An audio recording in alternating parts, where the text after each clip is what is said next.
Hey, this is Sully for Anti-Social News Body Count Report, and I haven't done a live shot of my face for quite a while, so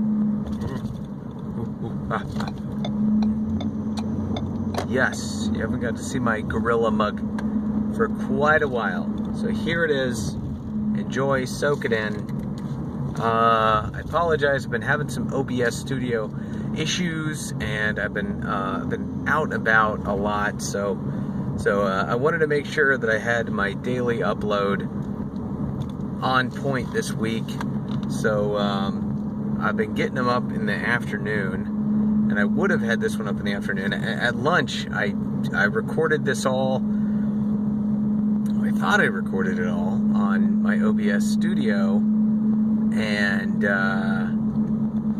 I went and clicked without reading the numbers, I clicked the upload. I posted the link list, and YouTube wasted all the time just uploading this entire video. And then finally it goes like, oh, hey, that's duplicate. That's a duplicate video. So I go back and I look. I was like, yeah, it is a duplicate video. And I go back and look at my OBS studio, and it says stopping recording, which means when I clicked stop recording, it didn't stop recording and finalize the video. It just is like, I need to finalize this video.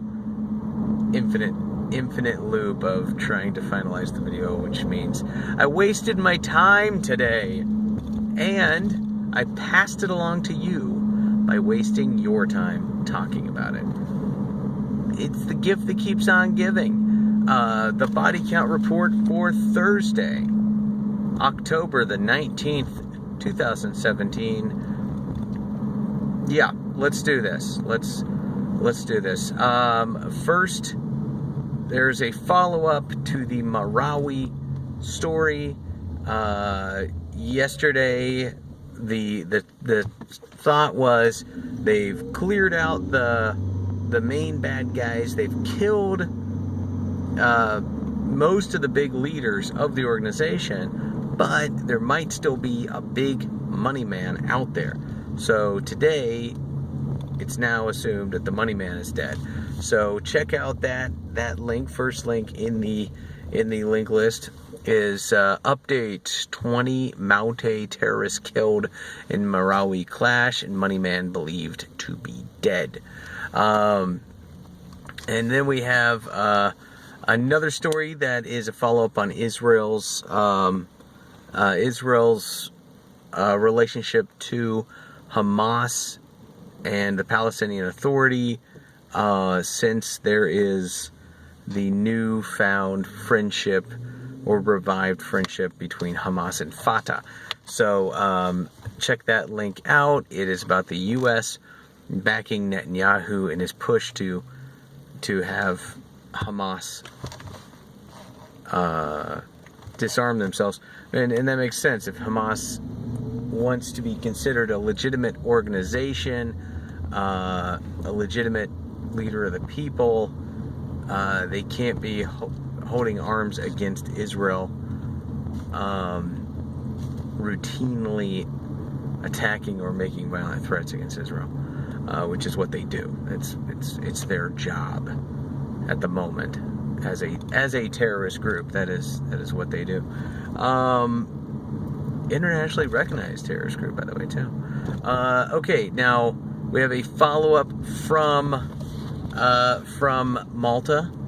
Malta lost a journalist to a car bombing.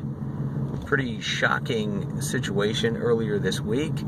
So, follow-up to that story. The family is still reacting, and the people are calling for the Prime Minister to step down because he failed to protect her human right to speech. Check it out. Check out that story. Malta news is world news because Malta is the head of the EU at the moment. So, so check them out. Check that story out. And moving right along to our last and final story, which I will look at as soon as I am stopped at this stoplight. Oh, responsibility. Pakistan, Afghanistan, in angry tangle over chicken wire border fence to keep out terrorists. Thank you for the reporting. Times of India. Chicken wire border fence. Yeah, it's not a wildly impressive looking border wall or border division there between Pakistan and Afghanistan, but you know, terrorist organizations don't, especially the ones right there, don't hold allegiance to Pakistan or Afghanistan. So I think if there's anywhere where a border fence would be incredibly vital, or a border division would be incredibly vital, and not controversial, would be on the border of Afghanistan and Pakistan.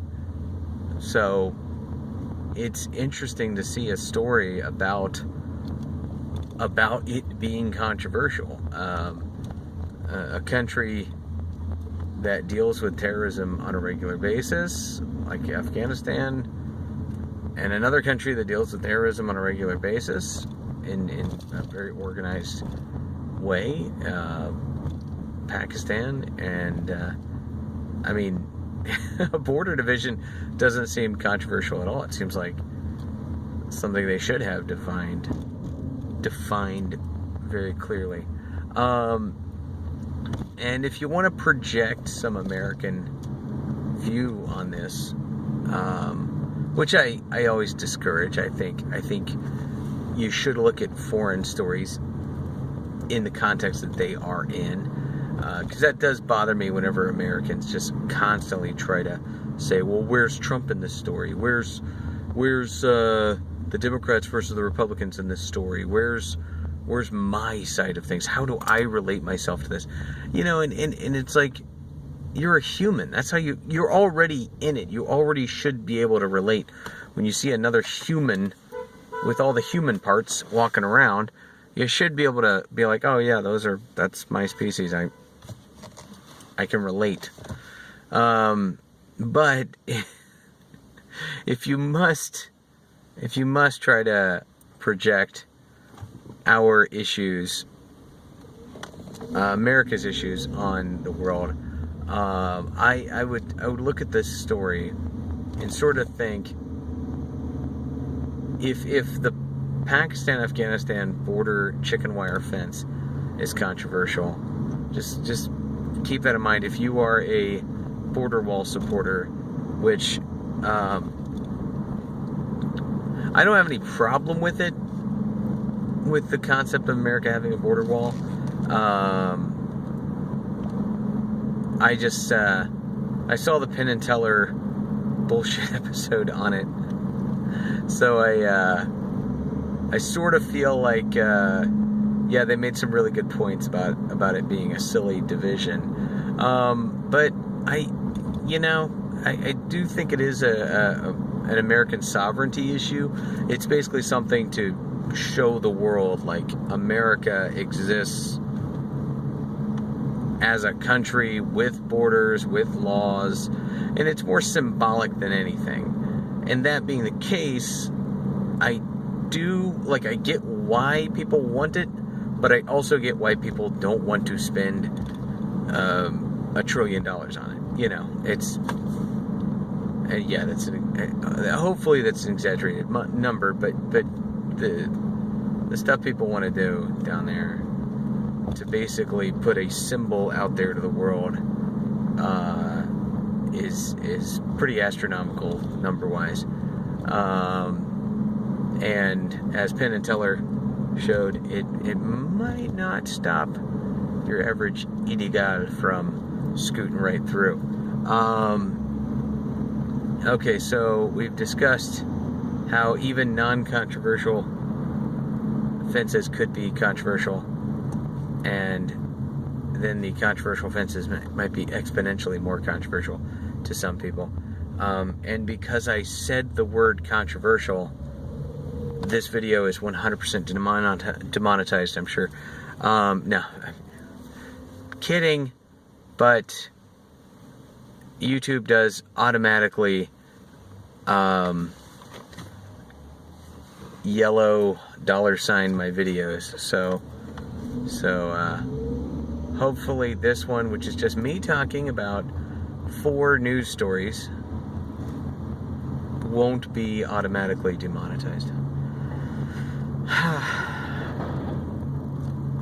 And once again, that's just a symbolic thing. I just symbolically want to see that little green light on there. I don't expect to make $1 billion off this video. It would mean something for me. For me, YouTube, it would make me feel good if you didn't demonetize this video. Thank you. Much love from this independent news propagator. Stay safe out there, everybody. Like, comment, and subscribe.